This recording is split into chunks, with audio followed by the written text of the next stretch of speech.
La ciencia hindú de la respiración, Yogi Ramacharaka. Capítulo 4. Teoría esotérica de la respiración.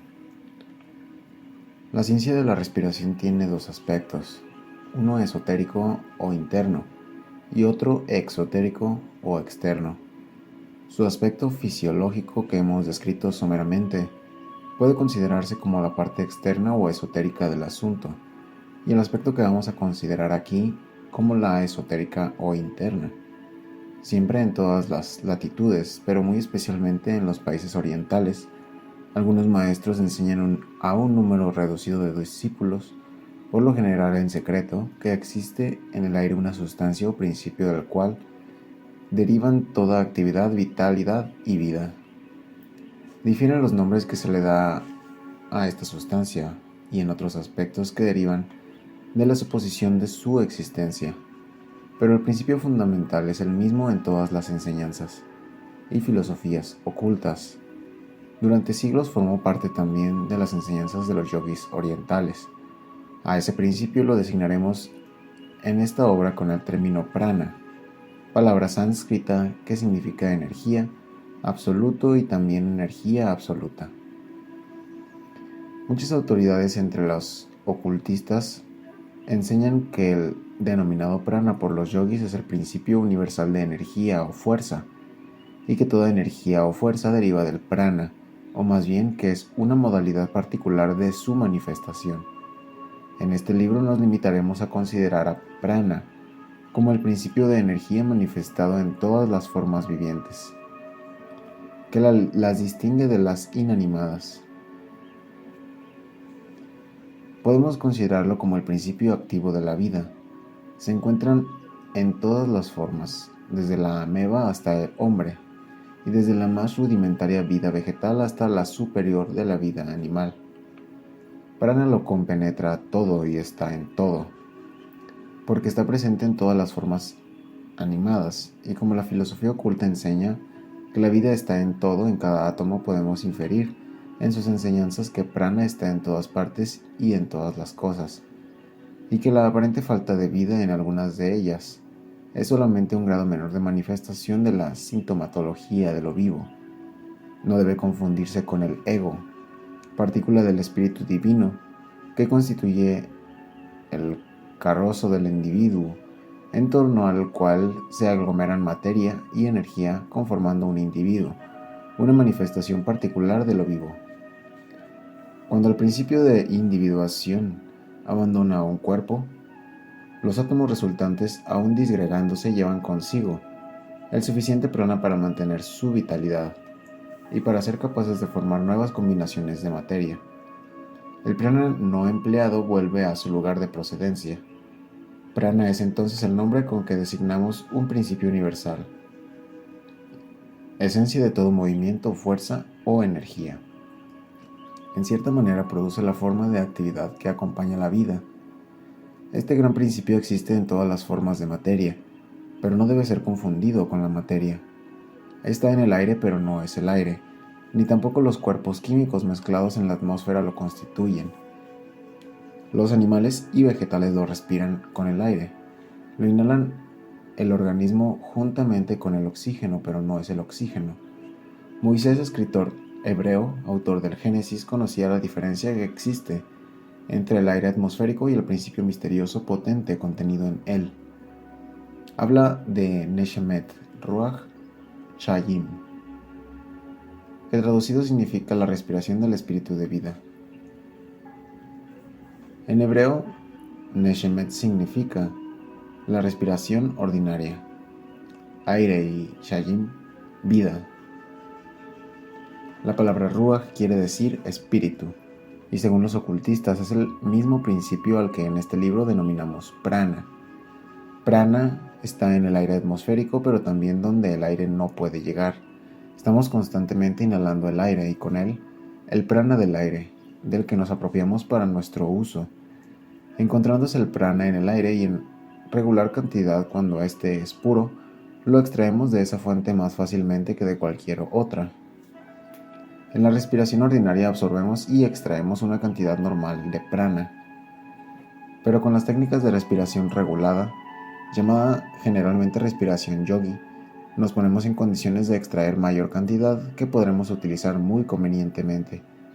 Podemos almacenarlo. Numerosos poderes atribuidos a los ocultistas avanzados provienen en gran parte del conocimiento de este hecho y del uso inteligente de la fuerza extraordinaria que procede de esta acumulación. Los yogis saben que pueden establecer determinadas relaciones con el depósito de prana y disponer de él para lo que necesiten. El fortalecimiento que de estos usos de la respiración se desprenden no son solamente físicos, sino que el cerebro también puede recibir un aumento de energía del mismo origen, mejorar su rendimiento e incluso adquirir poderes psíquicos. Quien posee la facultad de almacenar prana consciente o inconscientemente, irradia a menudo vitalidad y fuerza, que es claramente percibida por quienes lo rodean. Un individuo así puede comunicar su fuerza a otros y acrecentarles la vitalidad y la salud. La llamada curación magnética se produce así. Aunque muchos magnetizadores no conozcan el origen de su poder, los científicos occidentales, al ver que la existencia de prana no podía ser detectada por los instrumentos científicos, desdeñaron generalmente la teoría oriental, incapaces de explicar al principio lo negaron. Sin embargo, reconocen que el aire de ciertos lugares posee propiedades beneficiosas, y los médicos envían a enfermos a esos lugares con la esperanza de que recobren la salud. La sangre asimila el oxígeno del aire y lo utiliza el aparato circulatorio. El sistema nervioso asimila el prana del aire y lo utiliza para sí. Así como la sangre oxigenada circula por todo el organismo y cuida de su construcción y reparación, así el prana circula por todas las partes del sistema nervioso, intensificando su vitalidad. Y de la misma manera que el oxígeno de la sangre se consume según las necesidades del organismo. La provisión de prana se consume por nuestros pensamientos, deseos, acciones, emociones, etc. Y se necesita en consecuencia su constante reposición en el organismo fisiológico. Cada pensamiento, acto, esfuerzo de voluntad y movimiento de un músculo consume cierta cantidad de fuerza, que realmente es una modalidad de prana.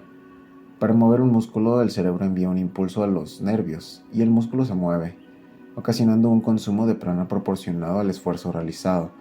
Si se tiene en cuenta que la mayor cantidad de prana adquirida por el hombre le llega por el aire inhalado, es fácil apreciar la enorme importancia de la buena respiración. Capítulo 5 del sistema nervioso. Advirtamos en primer término que las teorías científicas occidentales referidas a la respiración se limitan al proceso de inhalación y exhalación y a su uso en el aparato circulatorio, mientras que la teoría yogi considera también la absorción de prana y su manifestación por los canales del sistema nervioso. Nos detendremos ahora en él. El sistema nervioso del hombre se divide en dos grandes subsistemas: el sistema cerebroespinal y el llamado sistema simpático. El cerebro espinal consta de aquella parte del sistema nervioso contenida en el cráneo y la columna vertebral, es decir, el cerebro con su cerebelo y la médula espinal, así como los nervios que de ambos se ramifican.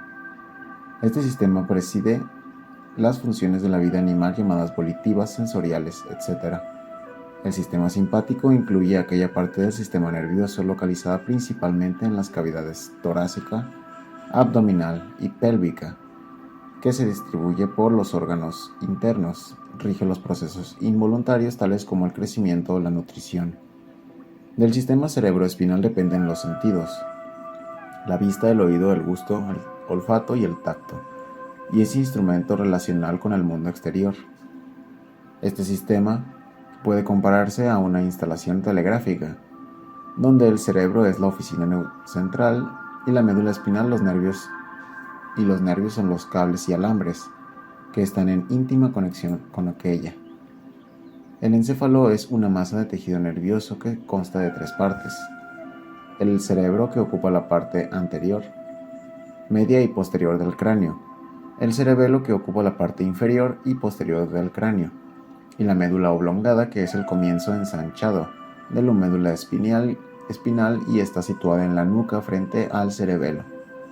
El cerebro es el órgano que se manifiesta en la actividad intelectual.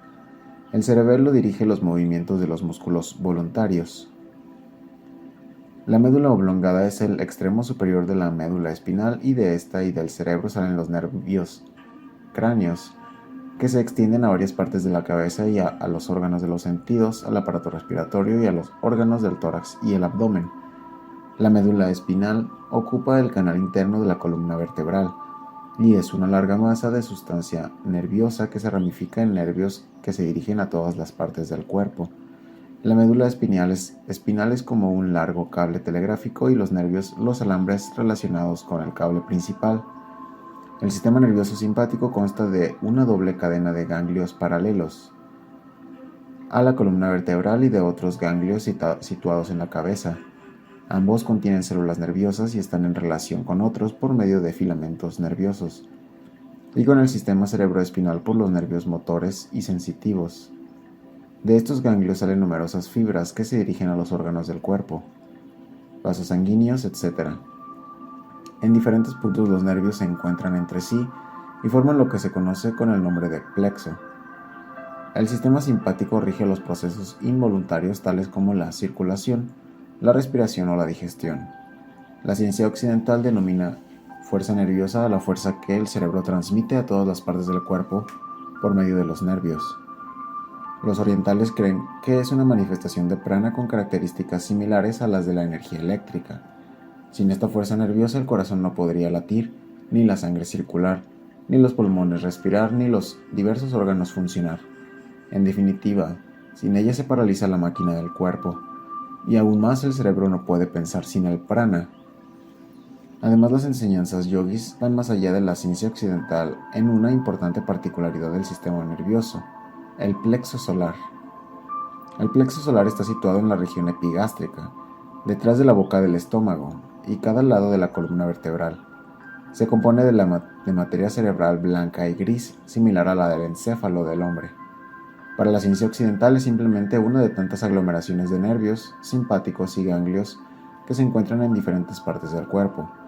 La ciencia yogi, por su parte, enseña que dicho plexo es en realidad una parte muy importante del sistema nervioso y constituye una especie de cerebro que desempeña una de las funciones fundamentales en la economía humana. Sin embargo, la ciencia occidental parece acercarse lentamente al reconocimiento de esta verdad, conocida por los yogis orientales desde hace muchos siglos, y algunos modernos autores occidentales comienzan a reconocer que el plexo solar desempeña un papel más importante del que generalmente se le reconoce, y lo han denominado cerebro abdominal, para resaltar su importancia.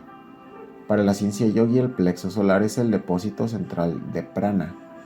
Es sabido que un recio golpe en el plexo solar puede ocasionar a veces la muerte instantánea, y los luchadores profesionales se aprovechan de esta vulnerabilidad para paralizar momentáneamente a sus adversarios golpeándolos allí. El epíteto de solar está bien aplicado a este cerebro, porque de él irradia fuerza y energía a todas las partes del cuerpo y hasta el encéfalo depende de él, dada su cualidad de depósito de prana. Tarde o temprano la ciencia occidental reconocerá la verdadera función del plexo solar y se aborcará a estudiarlo y a descubrir las maravillas que encierra. Capítulo 6. La respiración nasal en contra de la respiración bucal. La primera lección de la ciencia yogi de la respiración consiste en enseñar a respirar por la nariz y extirpar el hábito de respirar por la boca. El aparato respiratorio del hombre está constituido de tal manera que se puede aspirar tanto por la boca como por las vías nasales, pero es sumamente importante el método que se siga, pues de él dependerán en gran medida la salud y la fuerza o la enfermedad y la flaqueza. El método normal de respirar es el de inhalar el aire por las fosas nasales, pero es sorprendente que poco se conoce tan sencilla verdad entre los pueblos civilizados. Personas de toda condición social respiran habitualmente por la boca y consienten que sus hijos sigan este ejemplo. Muchas de las enfermedades a las que se expone el hombre civilizado provienen de la costumbre de respirar por la boca. Los niños que respiran de esta manera crecen con la vitalidad alterada y quedan marcados por esa insana costumbre para el resto de sus días. Entre los salvajes, las madres proceden con mucha mayor naturalidad en este aspecto, porque evidentemente son guiadas por el instinto. Por intuición reconocen que las fosas nasales son las vías a propósito para conducir el aire a los pulmones. y acostumbran a sus hijos a cerrar los labios y a respirar por la nariz inclinándoles la cabeza hacia adelante cuando duermen. Muchas enfermedades contagiosas se contraen debido a la costumbre de respirar por la boca y numerosos casos de resfríos y afecciones menores en las vías respiratorias reconocen el mismo origen. Hay personas que para disimular mantienen la boca cerrada durante el día, pero respiran por la boca durante la noche, y de esta manera continúan oxigenando su organismo incorrectamente. Cuidadosos experimentos científicos han demostrado que quienes respiran por la boca mientras duermen están más sujetos a contraer enfermedades contagiosas que quienes lo hacen debidamente por la nariz. La importancia de respirar por la nariz reside en que el único aparato protector o filtro de los órganos respiratorios son las fosas nasales. Cuando se respira por la boca no hay nada que filtre el aire en el trayecto hasta los pulmones, deteniendo el polvo o cualquier otra materia extraña. Es importante recordarlo. La boca no ofrece protección a los órganos respiratorios y el aire frío, el polvo y las impurezas y los gérmenes penetran sin obstáculo por esta vía. Además, esta respiración impropia deja que entre el aire frío a los pulmones que por consiguiente se perjudican. La inflamación de los órganos respiratorios proviene con frecuencia de la inhalación del aire frío por la boca. Y el hombre que respira de esa forma durante la noche se despierta siempre con una sensación de sequedad en el paladar y garganta. Por otra parte, la conformación de las fosas y vías nasales muestran la cuidadosa previsión de la naturaleza en este aspecto. Las fosas nasales son dos canales estrechos, que contienen numerosos pelos destinados a servir de tamiz y a detener las impurezas del aire, que luego serán expulsadas en las exhalaciones. Además, las fosas nasales no tienen solamente este objeto, sino que desempeñan también la importante misión de calentar el aire. Las largas y sinuosas fosas nasales se encuentran tapizadas por una membrana mucosa y cálida que calienta el aire inhalado de modo que éste, por frío, no pueda perjudicar la garganta ni los pulmones. Ningún animal salvo el hombre duerme con la boca abierta o respira por ella. E incluso los pueblos menos civilizados respiran por lo común correctamente. En las fosas nasales se filtra, depura y refina el aire antes de que lleguen a los delicados órganos de la garganta y a los pulmones, para que no los perjudiquen sus impurezas. Las impurezas detenidas por las membranas mucosas de las fosas nasales se arrojan luego con la exhalación, y en caso de que se hayan acumulado demasiados rápidamente o hayan conseguido penetrar en regiones prohibidas, la naturaleza nos suscita estornudos que expulsan violentamente las materias extrañas. Cuando el aire penetra en los pulmones por los conductos nasales, es tan distinto del aire exterior como el agua purificada difiere del agua de la cisterna. La acción de las fosas nasales en la respiración es tan importante como la acción de la boca en el sistema digestivo, que detiene los carozos y los huesos para que no pasen al estómago. Y así como nadie intentaría comer por la nariz, tampoco se le debería ocurrir respirar por la boca. Otra consecuencia de la respiración bucal es que las vías nasales, debido a su relativa inacción, no se conservan limpias ni se renuevan continuamente, por lo que están expuestas a contraer enfermedades locales. Así como los caminos abandonados se llenan rápidamente de malezas, de la misma manera las fosas nasales que no funcionan se llenan de impurezas y materias nocivas. No es probable que quien respira habitualmente por la nariz sufra las molestias causadas por la acumulación de mucosidades y otras sustancias en las fosas nasales. Incluso en Oriente se han desarrollado técnicas especiales para conservar las vías nasales limpias y libres de impurezas. Un método favorito de Oriente consiste en sumergir el rostro en un cacharro con agua, absorber por la nariz un poco de agua y hacerla pasar por la garganta y escupirla por la boca. Por supuesto, este método requiere considerable práctica. Otra práctica eficaz consiste en colocarse delante de una ventana abierta y respirar libremente, cerrando una fosa nasal con el índice o pulgar y aspirar el aire por la que está abierta, repitiendo varias veces la misma operación alternativamente con una y otra fosa nasal. Esta práctica hace desaparecer en la mayoría de los casos las obstrucciones de la nariz.